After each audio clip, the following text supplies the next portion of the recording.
Chomish'sh Chashe. Chomish was beginning to like shunting trucks. They often tried to play tricks on him, but he did his best to keep them in check. Any time they tried to push him or hold him back as he shunted them about the yard, he would give them a sharp bump. That usually stopped their tricks. Most trucks had no names. There was one old wagon in the yard who everyone called Condex. He hated being moved about the yard by Chomish. I won't go, he would groan whenever Chomish would start to pull him out of a siding or push him to the back of a train. Shut up, come along, Chomish would reply, and the old truck would groan along the sidings and goods platform.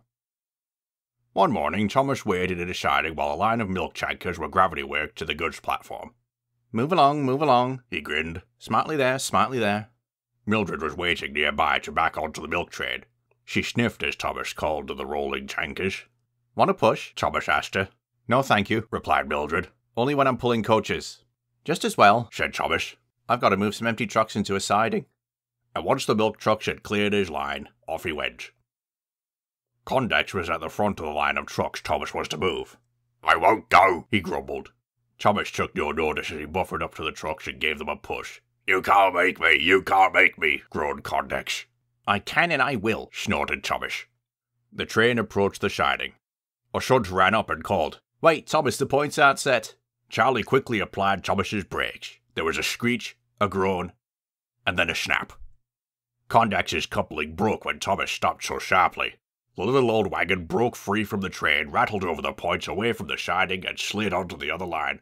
Come get me, he laughed. Chomish was cross. He watched as Condex ground to a halt on the line next to the good platform.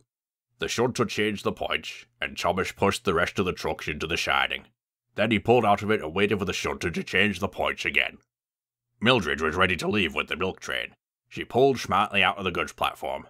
Here I come, Condex, Chomish called as he crossed the points. You can't get me, barked Condex. Chomish came up behind Condex as Mildred passed quickly by. Before Chomish could reach him, Condex suddenly rocketed off.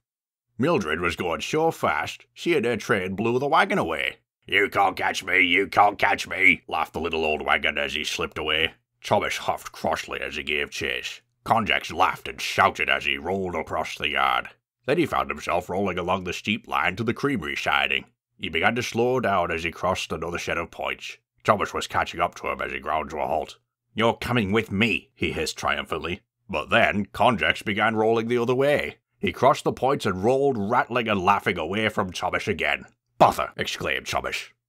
The points to the creamery had been against Condex when he crossed them. Two of his wheels had left the rails. He began to jump and judder as he rolled away from Chomish. Oh, he groaned. I don't like this. Then with a jolt and a lurch, Condex stopped. You're mine now, called Chomish as the points were changed for him. He moved onto Condex's line and charged after him. Steady now, steady, warned Charlie, but Chomish was too eager to catch Condex.